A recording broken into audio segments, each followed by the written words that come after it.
What's up, everybody, and welcome back to Around the Table Sports. Now, today we are breaking down some college football news, and to end off the video, we're going to be talking about Michigan. That's right, Michigan. For those of you that are not new to the channel, you'll know that one of my first videos on here was a video dissecting where I thought Michigan was going to go, coming from last season into this season. Now, we'll talk about that when we get to that point in the video, but before we get there, if you haven't already, if you're new to the channel, if you're coming back, but you're not a subscriber, if you would consider subscribing and liking the channel, we do constant football content, constant sports content, everything from high school football recruiting, college football news, NFL, journalistic style videos, as well as film analysis, and it's only going to continue from here, and we'd love to have you on the journey. But that jumps me into today's video and kind of the main talking points to it.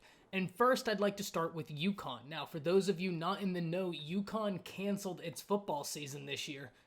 The questions must be asked now, what are the implications of this? Will this have reverberations, or is this going to kind of be one program doing it and the rest of them continuing on the normalcy path? However much normalcy there is to have. But I think that the answer to this question is yes and no, and let me explain. Yes, this will have implications. Yes, this will have reverberations, but maybe not like we are thinking. And I'd like to get into why, and I'm only speculating here. I'm not pretending to have an inside source, UConn, but my speculation and my guess would be that they weren't comfortable with their ability to adequately take care of their players should the worst happen. Now, what do I mean when I say that? I'm saying that they were thinking proactively, and they were thinking, okay, well, worst case scenario, because we must prepare for the worst, especially during a pandemic. We can pretend like it's going to get better, but the only way we can have a football season with any sort of safety, whatever safety there is in having a football season during the pandemic, it must be done under the presumption of there is a worst case scenario, and this is how we are going to handle the worst case scenario. Now, the problem with that is that requires an unbelievable amount of capital. And some of these smaller D1 programs just quite honestly aren't going to have the capital needed in order to adequately protect their players to the degree that is necessary. Now, I don't know what the exact figure is, right? I'd be fascinated to see what the exact figure is of, let's say, 10 players get it at a time. What is the economic cost of caring for 10 players, separating them, and still maintaining a status quo, all the while there aren't as many fans, if any fans, in the seats, so you can kind of soak up some of those outlets of your money. So that would be my understanding of why UConn just said we can't do this. We just don't have the means to be able to adequately protect our athletes. Now, then we talk about some Power 5 teams such as the University of Texas, Oklahoma, LSU, Georgia, Ohio State, Alabama, Clemson, Oregon. Y'all get the deal. Those teams have the capital, and that's why they're trying to progress, right? Is because they do have the ability. Whether they're doing it or not, I don't know, but they have the money in order to help ensure the safest possible return to football, which is really what we all hope for. But that moves me forward talking about the SEC now. Now, the SEC hasn't released their schedules, but the only thing we know is that with it being conference only, it is going to be an absolute slaughterhouse. That means this year, let's take Alabama, for instance. They could be playing in the same year A&M, Mississippi State, Ole Miss. And guys, before you jump on here saying Ole Miss, Mississippi State aren't that good, Mike Leach is now the coach at Mississippi State, and they have transfer quarterback from Stanford, KJ Costello, who with Mike Leach will probably be very, very good. That's going to be a really interesting team to watch. And Ole Miss with Lane Kiffin. Lane Kiffin does enough tricky play calling, and he is a really artistic offensive play caller. You have to watch out for them. Then you talk about A&M. They recruit well. Jimbo Fisher's a good coach. I don't know that they're necessarily problematic to a team like Alabama this year, but in a team where you don't have sort of your quote-unquote cupcake games to kind of have some of your guys recover from, a team like A&M can absolutely hurt you. And we haven't even talked about the top 3 dogs outside of Alabama in the SEC, Georgia, Florida, and not to mention the reigning dog in the SEC right now, LSU. So when I think about this SEC Gauntlet schedule, it's going to be a lot of fun to watch. I'm just very glad I'm not playing in it because your bodies are going to hurt. That's going to be brutal. More power to you. But finally, y'all, I want to talk about Michigan because I sort of have a strange relationship with the University of Michigan.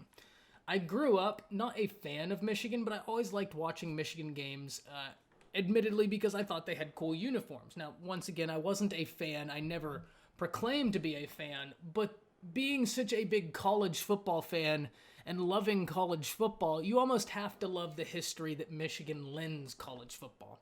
There are a lot of teams in college football that I'm not an active fan of, but because of their contributions to the history of college football, the makeup of it now, I'm always intrigued by them.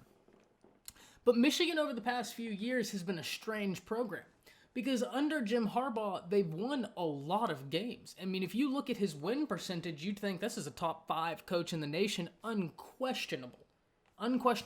And he might very well be. The problem is they don't win the big games, right? And for those of you that remember, I made a video about this when I first started this channel, talking specifically about the Citrus Bowl this past year, and the fact that Michigan, you had Alabama at the weakest Alabama has been in almost 5 years. No starting quarterback, both starting linebackers out. One of those starting linebackers is Dylan Moses, who was offered by LSU, Alabama, and all these D1 programs in the 8th grade. I mean, they didn't have him. They were out a lot of athletes on the front of the defense as well, with Terrell Lewis sitting out, and then Trayvon Diggs deciding to sit out. This was a really depleted Alabama team, and not to mention no Tua. And you couldn't beat them. In fact, as the game waged on, you saw just the difference whenever Najee carried the football. I mean, he was carrying more Michigan defenders than he did the football, and that was really incredible to see. But why am I wanting to talk about Michigan right now? Well, the theme of that video was saying I just simply don't know where Michigan goes from here, and none of those questions have been answered. In fact, if anything, they're all more feasible and more pertinent now than they were then. So there are 3 things I've noticed over the past week relating to Michigan that struck me as odd. And they kind of all play into the previous video I had and into each other. The first has to do with number 1 defensive tackle in the nation, number 1 player in the state of Michigan, Damon Payne, according to 24/7, top 24/7 composite. So he, according to his father, was being looked at by the University of Michigan, and then all communication just stopped, and they never contacted him back. And to do that to the number 1 player in your state is strange to me. Now, that's not unheard of, I suppose. Maybe there just wasn't a scheme fit. Who knows? In and of itself, that is not overly concerning. But let's now think forward a little bit. The next thing I hear is Isaiah Wilson talking about what Alabama and what Michigan did to lose his recruitment. Now, with Alabama, it was a very minute thing, and I know a lot of people are probably laughing about it, but I guess it does make some sense, right? If a kid's going somewhere for 3 to 4 years, he wants to be comfortable with the people he's around. For those of you that haven't heard, Isaiah Wilson chose Georgia over Alabama because when he had originally committed to Alabama, he went to give Nick Saban a hug, and instead Nick Saban shook his hand. That meant something to him. The personability there meant something to him, and I can get that. But what Jim Harbaugh did was just mind-blowing. Jim Harbaugh, in all of his strangeness, in all of his perplexity, and in all of his weirdness, walks into his house, his mother's house, with cleats on, and they have hardwood floor, and he won't take them off. Isaiah Wilson said that as soon as he left, his mom was hot about it, and he was instantly like, this is really weird, I'm not going here. And I have to be honest, I would be perplexed, to say the least. I don't think I could move on with the visit if you just sat there walking around my house with cleats on, and you're a coach. The last thing was today, Harbaugh has accused Ryan Day of cheating, and the implication came about a picture that had surfaced about an Ohio State coach working with linebackers, and that's not supposed to happen until this Friday. But nonetheless, that's a pretty serious accusation, and Ryan Day's response, more or less, as has been reported, is just, you worry about your team, I'll worry about mine. What this tells me from Harbaugh, though, is you're petty and desperate. You're more worried about what other people are doing and exposing what other people are doing because of your own inadequacies. And that's usually what people do when they start to kind of become self-sentient and self-aware of, oh man, maybe I'm not where I thought I would be or where I should be. And that's kind of what I'm seeing out of Harbaugh. My indication of Harbaugh has always been, you try too hard. And that's kind of where I've always thought. In that last video I did about Michigan, we talked about Najee Harris. And for those of you that may know more about this than me, please comment down below. But from all the research I did, Najee loved Michigan. Najee Harris actually really liked Jim Harbaugh. But when asked why Alabama over Michigan, his main thing was Alabama was more professional. Harbaugh was kind of a rah-rah guy, and the professionalism never really kicked in like it does at the University of Alabama. And those things matter to these kids, just like we talked about with Tristan Lay, saying 10 out of the last 12 tackles at Bama have been drafted. These kids got their mind on a goal, and they're going to get there. And these things matter. And you walking into kids' houses with cleats on, doing sleepovers, playing football with your shirt off, it's cool, but sometimes you're trying too hard. And sometimes what these young men are looking for is leadership. And it's hard for them to take you serious when you're the clown in the house with cleats on, stamping around everywhere. That's it for this video. If you haven't already, please consider liking and subscribing to the channel. My dog is back there. She just thought she'd interrupt us, which is fine. She runs this house.